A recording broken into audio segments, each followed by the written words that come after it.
Oke anak-anak, kita ngobrol lagi di hari ini, di hari Jumat ini. Jadi kita melihat kembali buku kita untuk melanjutkan materi kita. Nah, sekarang sebelum mulai pembelajaran, mari kita berdoa menurut agama yang percaya masing-masing. Berdoa dipersilahkan.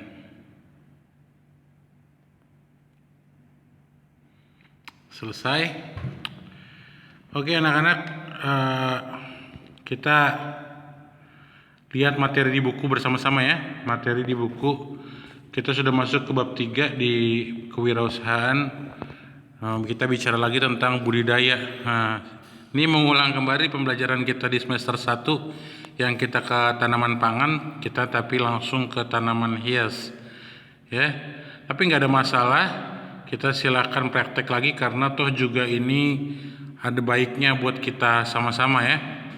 Nah, kita sudah mempelajari bersama yang namanya budidaya, kegiatan memproduksi atau kalau ini budidaya tanaman ya, memproduksi tanaman untuk memenuhi kebutuhan manusia ya, melalui pengolahan tanaman dan lingkungan tumbuhannya seperti tanah, air, udara, dan cahaya matahari ya. Lalu kita juga lihat materi kita, budidaya akan mengajak kalian untuk mengenal jenis tanaman pangan dan tanaman hias. Tanaman pangan sudah kita pelajari di semester yang lalu. Kali ini kita ke tanaman hias. Tanaman hias itu apa sih? Ya tentu saja tanaman yang memiliki manfaat hias ya untuk sarana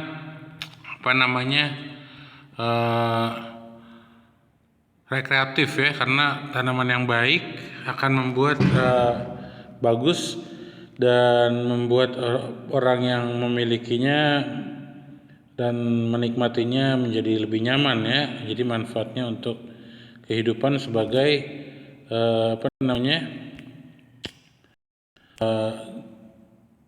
untuk hiasan. Aduh nih maaf ya, nih kegeser, kita bentar ya.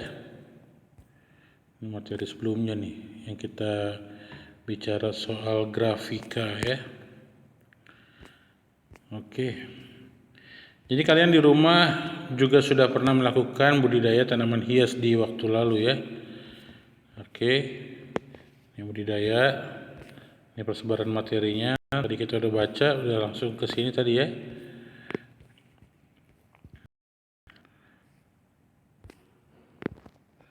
Nah, kamu sudah mengetahui tentang tanaman hias pastinya. Sarana yang dibutuhkan dalam tanaman hias. Nah ini ya, media tanaman dapat berupa pot yang dicampur dengan ini ya, berbagai substrat ya. Benih dan bibit yang dibutuhkan media tanam atau substrat.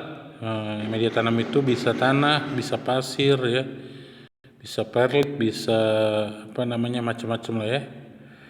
Lalu pupuk, zat pengatur tumbuh, kalau dibutuhkan ya. Ini adalah hal-hal yang bisa kita pakai dalam pembudidayaan tanaman. Yang harus dilakukan tentu saja mempersiapkan lahannya, lalu pembibitan ya. Pembibitan itu membuat bibit kecilnya dulu ya. Bisa dilakukan dengan menebar biji atau menebar sporanya ya. Lalu atau dengan ya berbagai hal yang bisa dilakukan, yaitu misalnya stek. Nah, itu kayak bagian tertentu langsung ditanamkan gitu ya. Misalnya bagian akar, bagian batang, bagian daun. Lalu perundukan itu agak dirunduk, nanti kayak ada yang dipendem sebagian dan nanti bisa menimbulkan akar di bagian yang dipendam ya. Nanti dipotong jadi individu baru tanamannya. Lalu ada penyambungan di grafting. Nah, ini gambarnya untuk yang merunduk ya. Ini misal tanamannya kayak begini ya, terus di bagian tertentu ini masukin ke tanah, ditutup, nanti dia akan ada akar ya. Nanti bagian sininya bisa dipotes, nanti yang akarnya ke kanan akan menjadi tanaman baru. Nah ini nyambung ya. Biasanya penyambungan ini kalau misalnya mau dapatkan varian baru ya, misalnya ada tanaman bunga warna kuning, Ada tanaman bunga mirip begitu juga tapi warnanya merah. Nah, kamu pengen uji coba, nah gini nih, diambil, dipotong dengan sudut lancip ya, lalu dimasukkan ke belahan guntingan tanaman, lalu ditempel. Nanti ada harapan untuk mendapatkan jenis baru dari tanaman tersebut ya, entah warna baru, entah keunggulan baru dari tanaman tersebut dan lain-lainnya. Lalu dilakukan penanaman.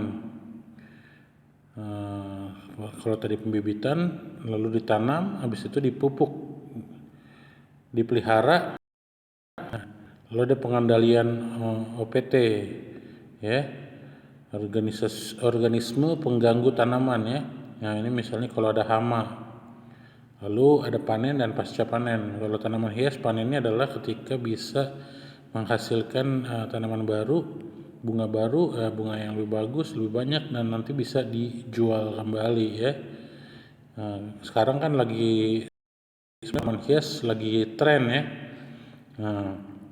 Jadi coba kamu daftarkan dulu nih untuk pekan-pekan ini, ada tanaman apa di dekat kamu yang bisa nanti kamu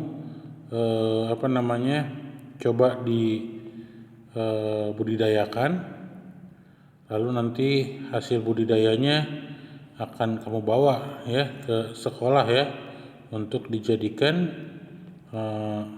untuk ditanam di sekolah ya. Nah, perhitungan harga budidaya tanaman hias ini juga bisa kita pikirkan sebagai sarana kewirausahaan ya, untuk menghasilkan keuangan ya, dengan pemikiran bagaimana tanaman hias itu modal yang kamu perlukan untuk membuat tanaman hias itu menjadi sebuah individu baru dan bisa dijual ya.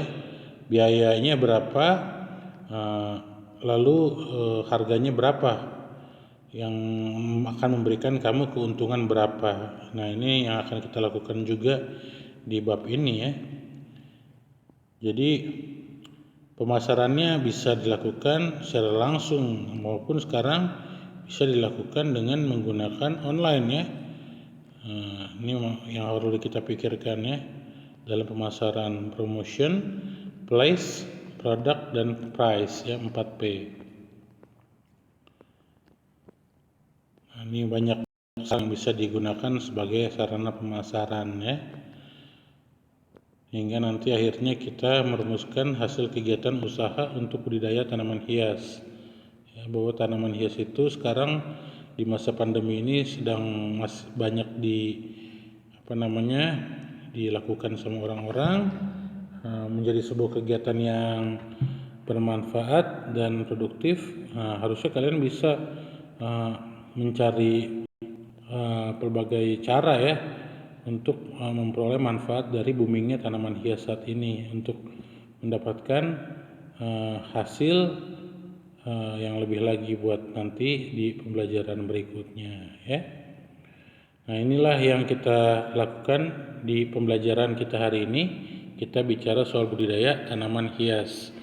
Untuk minggu ini Bapak belum memberikan tugas lebih lanjut, tapi kita sama-sama sudah mengulas tentang budidaya tanaman hias ini lewat buku apa yang sudah disampaikan. Silahkan dilihat, dan hari ini komentar di kolom komentar sebagai absenmu, beserta informasikan tanaman apa yang ada di sekitarmu yang termasuk tanaman hias yang nantinya bisa kamu lakukan budidaya. Kalau nanti Bapak minta dibuat video budidaya lebih lanjut, kamu bisa melakukan penyempurnaan dari yang kamu lakukan di semester 1. Itu dulu untuk pembelajaran kita hari ini.